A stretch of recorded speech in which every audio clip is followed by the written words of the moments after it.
प्रशासन से ये मांगेंगे कि जैसा हमारे मुख्यमंत्री जी कह रहे हैं कि एक चौराहे से दूसरे चौराहा मुलजिम नहीं पहुंचता है, उसका इनकाउंटर हो जाता है। इसका इनकाउंटर की मांग कर रहे हैं कि बाप पूत को इनकाउंटर किया जाए।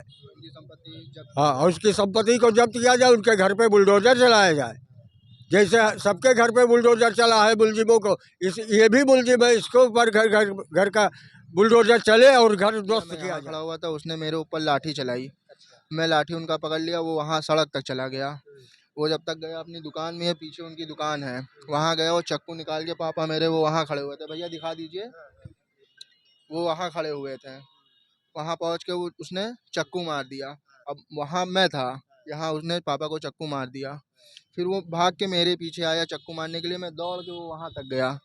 जी, आपको भी आपके ऊपर हमला करने जी हमारे ऊपर भी हमला हुआ है और चक्कू थोड़ा मुझे यहाँ पे भी लग चुका है ये। जी यानी आपके पिताजी को मारे, उसके बाद में आपको भी मारने का प्रयास जी किए। मुझे भी मारने का शराबी था, दारू पीता था उसका बाप खुद आश्वासन देता था कि और तुम मारो, मैं देखूंगा। उसका बाप का सह है पूरा इसमें कि मार लो जो देखे। इसके पहले वो हमारा दुकान बुलडोजर से गिरवाना चाहता था। वो भी यहाँ पूरे गांव के लोग हल्ला मचा रहे थे कि गिर जाएगा दुकान, गिर जाएगा दुकान। तो वो दुकान के पीछे पड़ा हुआ था। उस एक तरफ उत्तर प्रदेश के मुख्यमंत्री योगी आदित्यनाथ जी ये वादा करते हैं कि उत्तर प्रदेश में कानून व्यवस्था बेहतर है, अगर कोई भी अपराधी अगर अपराध करता है तो एक चौराहे से दूसरे चौराहे पर नहीं पहुंच सकता है। लेकिन अभी आप ये जो सामने पीछे फ्रेम में दृश्य देख पा रहे हैं, दुकान देख पा रहे हैं, यहीं बगल में ही एक दुकानदार होता है जो जिसकी मुर्गे की साफ होती है और वो मुर्गा बेचता है। पता नहीं उसके पास वैध लाइसेंस होता है या नहीं होता है, ये तो फिर जांच का विषय है। और वो अपने पड़ोसी को उसी मुर्गे काटने वाले जो चाकू से मारकर हमला करता है और उसकी हत्या कर देता है। और उसके बावजूद 24 घंटा से ज़्यादा का समय बीत जाता है और गोंडा पुलिस प्रशासन आरोपी की गिरफ्तारी नहीं कर पाती है। आखिर ये घटना क्या है, इसके बारे में हम बात करेंगे। और पीड़ित जो है, जिनकी जो है जिनको चाकू मार करके हमला करके जिनकी हत्या कर दी गई है, उनके जो बेटे हैं उनसे बात करेंगे और इस पूरी घटना को जानने का प्रयास करेंगे कि आखिर ये घटना क्यों हुई थी। ऐसे कोई पुरानी रंजिश तो नहीं चल रही थी या फिर ये कोई नई घटना के रूप में इस घटना को कारित किया गया है। अभी हमारे साथ जो फ्रेम में देख पा रहे हैं, जो पीड़ित व्यक्ति जिनके जो है जिनके ऊपर हमला करके जो है निर्मम तरीके से जिनकी हत्या कर दी गई है, उनके बेटे हैं। हम इनसे जानने का प्रयास करेंगे कि आखिर इस घटना क्या हुई थी, कोई पुरानी रंजिश तो नहीं थी या कोई और कारण। भैया क्या नाम है आपका? हमारा नाम दानिश है। ये बताओ, ये जो घटना हुई थी, जैसे आपके पिताजी की जिस तरीके से हत्या की गई, कैसे आपको जानकारी हुई इसकी? हम यहीं थे, दुकान पे ही थे, उस टाइम पे यही हुआ है। जी तो कोई आपका पुरानी रंजिश या कोई और मामला तो इसको लेकर के तो नहीं था? नहीं, रंजिश पुरानी कोई नहीं थी, बस यही था थोड़ा, ये डेली कचड़ा हमारी दुकान पे फेंकता था, बाताकानी हो जाती थी बीच बीच में। पर कल इसने बहुत दिन से ये अपना प्लान बना के रखा हुआ था कि इनको मारना ही है हमें।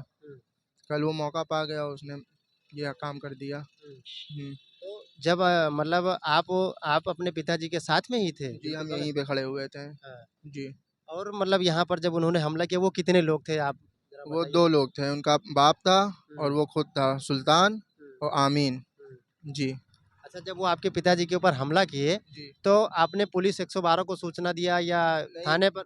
इतना जल्दी कुछ हो नहीं पाया था।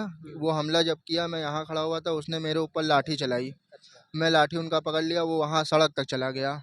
वो जब तक गया अपनी दुकान में है, पीछे उनकी दुकान है, वहाँ गया। वो चक्कू निकाल के पापा मेरे वो वहाँ खड़े हुए थे, भैया दिखा दीजिए।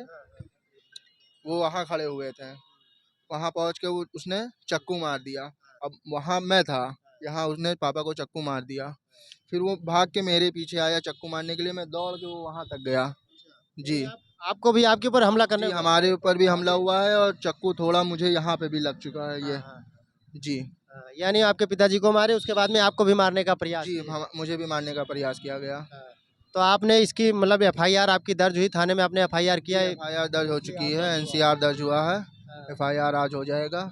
यानी एनसीआर। दोस्तों अभी आप देख सकते हैं जिस तरह से व्यक्ति के ऊपर हमला होता है, चक्कू से उसको मारा जाता है और ऑन स्पॉट जो है उसकी जो है डेथ हो जाती है। उसके बावजूद जो गोंडा का पुलिस प्रशासन है वो एनसीआर दर्ज करता है, एफआईआर वो भी नहीं दर्ज करता है। अभी पीड़ित परिवार का ये कहना है, तो आपने एफआईआर के लिए बात नहीं किया किसी उच्च अधिकारियों से? सर बात किया था, वो कह रहे हैं हम अपने स्तर से काम कर रहे हैं। जी अच्छा, आरोपी अभी जैसे मान के चलिए 24 घंटा से लगभग, कल कितने बजे की लगभग ये घटना है? 10 बजे के आसपास की घटना है ये। तो 24 घंटे से ऊपर हो चुका है सर। जी। तो जैसे पीएम वगैरह हो गया, उसमें कुछ बताया गया कि पोस्टमार्टम हो गया अभी? जी, पोस्टमार्टम हो गया, अभी उसकी रिपोर्ट नहीं मिली है, आज रिपोर्ट मिलने वाली है उसकी। हाँ। 1 आध घंटे में रिपोर्ट भी उसकी आ जाएगी। जी। आपकी मांग क्या है? क्या मांग चाहते हैं आप प्रशासन से? प्रशासन से हमारी ये मांग है, उसको कड़ी से कड़ी सज़ा दी जाए, हमें फांसी की सज़ा दी जाए उसे, दोनों लोगों को। जी। अच्छा, किसी पुलिस के या अन्य कोई अधिकारी से आपका संपर्क किया गया, कुछ आश्वासन दिया गया, कुछ बताया गया कि आपके साथ इंसाफ करवाया जाएगा कुछ? जी, जी, आश्वासन दिया गया है मुझे, कप्तान साहब ने आश्वासन पूरा दिया है कि बेटा आप परेशान नहीं हो, हम आपके साथ में खड़े हैं। जी। चलिए चाचा, आपका क्या नाम है? क्या कहना चाहेंगे इस घटना के बारे में? मोहम्मद इमरान नाम है। हाँ, ये जो घटना हुआ है यहाँ पर कल, इसके बारे में कुछ जानकारी आपको कैसे हुई? इसको जानकारी हमारे इससे पहले 15 दिन पहले वो मुझसे भी भिड़ गया था। लाठी डंडा लेकर बापूत आ गए थे। यहाँ तमाम जनता देख रही थी कि झूठ नहीं बोल रहे कि हम लिपापोती कर रहे हैं। वो पूरी पब्लिक यहाँ जुट गई थी। हमने फ़ोन किया बिसरौलिया चौकी पे, वहाँ के लोग आए, समझा के इनको हाथ बैठा गए, मामला सुलह करा गए। इसके बाद में वो फिर इसी तरीके से काम करता रहा, गंदगी बढ़ाता रहा। सिर्फ गंदगी को लेकर तब इतना बड़ा कांड हो गया, आदमी को सोचने का मौका भी नहीं दिया कि इतने गंदगी की बात है। और कई बार गंदगी किया, कई बार शिकायत किया, उसके बाप से किया, उसके घर वालों से किया, अड़ोस पड़ोस में भी बताया। अड़ोस पड़ोस वाले भी नाराज थे कि क्यों गंदगी करते हो, लेकिन वो शराबी था, दारू पीता था और उसका बाप का सह है पूरा इसमें कि मार लो जो देखे। इसके पहले वो हमारा दुकान बुलडोजर से गिरवाना चाहता था। वो भी यहाँ पूरे गांव के लोग हल्ला मचा रहे थे कि गिर जाएगा दुकान, गिर जाएगा दुकान। तो वो दुकान के पीछे पड़ा हुआ था। उसका मतलब था कि हमारा रोड पे घर है, हम वहाँ बेचेंगे, ये सबको वो जुड़वा देंगे। और उसी चक्कर उसका था वो जुड़वाने का, लेकिन उसने मर्डर कर दिया। यानी वो प्री प्लानिंग, पहले से प्लानिंग बना रखे थे वो बाप बेटा। हाँ। अच्छा, तो अब क्या चाहेंगे आप लोग की क्या मांग है? ऐसे क्या चाहेंगे प्रशासन से? हम प्रशासन से ये मांगेंगे कि जैसा हमारे मुख्यमंत्री जी कह रहे हैं कि एक चौराहा से दूसरे चौराहा मुलजिम नहीं पहुंचता है, उसका इनकाउंटर हो जाता है। इसका इनकाउंटर की मांग कर रहे हैं कि बाप पूत को इनकाउंटर किया जाए। हाँ, और उसकी संपत्ति को जब्त किया जाए, उनके घर पे बुलडोजर चलाया जाए। जैसे सबके घर पे बुलडोजर चला है मुलजिमों को, ये भी मुलजिम है, इसको ऊपर घर का बुलडोजर चले और घर ध्वस्त किया जाए। अच्छा, जिनके चाकू मारकर हत्या हुई, उनके परिवार में कितने लोग हैं और क्या कैसे उनका जीवन आप चलेगा? अरे उनके परिवार में है 2 लड़के हैं, एक लड़की है, बीबी है।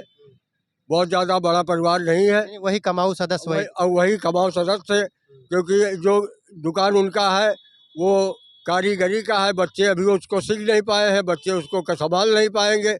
वही एक कारीगर थे, वही सारा काम करते थे। बच्चे आगे पीछे साफ सफाई में लगे रहते थे। छोटा मोटा काम जानकारी हो गया है, लेकिन जो जिस जानकारी में उसको 4 पैसा मिलना था वो जानकारी अभी हासिल नहीं हो पाया है। अब उन बच्चे को कैसे अपनी स्थिति को संभालना पड़ेगा, कैसे करेंगे, कैसे अपनी जीवन व्यक्त करेंगे, कैसे अपने घर का खर्चा घर संभालेंगे, ये सब उन पर निर्भर करता है। यानी घर के कमाऊ सदस्य थे, उनके जो है इंतकाल हो जाने के बाद में समझ लीजिए परिवार पूरा बेसहारा हो गया। अब परिवार को सहारा देने वाला कोई नहीं है।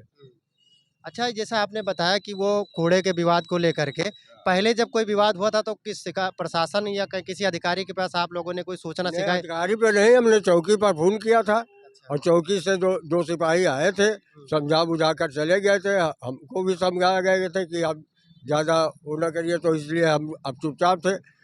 हम 10-11 बजे घर से आते हैं, कभी कभी 12-1 बज जाता है घर से आते हैं, क्योंकि अब शरीर उतना काम नहीं कर रहा है, इसलिए देर में आते हैं। घंटा पाने बच्चों के साथ बैठते हैं कि कोई झगड़ा फसाद ना हो यहाँ, इसी जिम्मेदारी को निभाते हुए बैठते रहते हैं। जो इसकी चिकन की सांप की दुकान चल रही है, मटन मुर्गा जो बेच रहा है, कब से ये चल रहा है इसका? ये करीब 4-5 साल हो गया। अच्छा, और ये जो दुकान है इनकी इंजीनियरिंग ये सब बराबर ही चल रहा है, लगभग 7 और दुकान इससे पहले भी दुकान चल रही थी। करीब इसको हो गया 40-42 साल यहाँ पर ये दुकान बने हुए, लेकिन चिकन का काम जो है 4-5 साल से चल रहा है। बाकी पहले चाय वाय बिकता था, बिस्कुट नमकीन पान मसाला वसाला सब लोग ऐसे धंधा करते थे। सब्जी की दुकान थी और किराने की दुकान थी इस पर, यानी ये मामला जो हुआ है, यूं कहे जरा जरा सी बात पे जरा सी बात वैसे ही कूड़ा करकट को लेकर, गंदगी को लेकर ये विवाद हुआ और इतना बड़ा कदम उसने उठा लिया कि इतनी छोटी सी बात के लिए तमाम लोग उसको समझाए भी थे। अगर वो कूड़ा न फेंकता तो ये बात विवाद बढ़ता ही नहीं। अच्छा, 24 घंटा से ज़्यादा अभी वो फरार है और मौके पे हम आपको दिखाएंगे, अपने कैमरामैन से कहेंगे आप देखिए ये जो भैया थोड़ा हटिए, ये जो यहाँ पर प्रशासन के द्वारा ना ये चूना डाला गया है। ये प्रशासन के द्वारा जो है यहाँ पर चूना डाला गया है और यहाँ पर ये जो तिरपाल लगा करके ये अपना ढक दिए थे। जाहिर सी बात है कि कोई भी जब आदमी आएगा अपना काम करवाने के लिए तो ये गंदगी को बर्दाश्त नहीं कर पाएगा। और आप देख सकते हैं पीछे कि ये काटा गया है, छुरी लगी हुई है इस तरफ से। हम आपको ज़रा इधर से थोड़ा दिखाने का प्रयास करेंगे। ये जो दुकान है मौके पे, ये आप ख्वाजा गरीब नवाज चिकन सेंटर, ठीक है। और ये जो सामने दिख पा रहा है यहाँ पर ये बंद किया गया है, ये पूरा ये बैरिकेटिंग लगाया गया। उन्होंने बंद करने के बाद वो सब चाकू से काटे जी, ये सब काट दिया गया। ये जो आपको दिखाई दे रहा है पन्नी, ये सब उसने चाकू से काटा, फिर भी ये लोग बर्दाश्त किए नहीं, बोले कि काट दिया हम दूसरा लगा लेंगे। फिर उस दूसरे दिन इसको काट दिया, पूरा खोल दिया। उसके बाद में पीछे दिखाइए यहाँ पर टीन लगा हुआ था, यहाँ पर बोर्ड लगा दिया गया, जिससे अंदर से भी गंदगी वो फेंक रहा था। पूरे तरीके से जो कहने का मतलब है ये जैसा कि आप देख पा रहे हैं कि यहाँ पर और ये प्रशासन की भी कहीं ना कहीं ये जवाबदेही बनती है कि जिस तरह से नगर पालिका क्षेत्र के अंदर ये जो दुकान चल रही है, इनका लाइसेंस था या नहीं था ये तो एक जांच का विषय है। लेकिन इस बात से ये तो स्पष्ट होता है कि जो ये व्यक्ति है वो जो है कहते हैं ना कि ज़बरदस्ती बाज करके लड़ाई झगड़ा करता था और जिस तरह से जो छोटी छोटी बात पे जो है इसने घटना का अंजाम दिया है, कहीं ना कहीं उसमें अगर गोंडा पुलिस प्रशासन अगर बेहतर तरीके से एक्शन में आता है, अगर कार्रवाई करता है तो शायद कोई दोबारा ऐसी घटना गोंडा जनपद में देखने को ना मिली। जय हिंद साहब।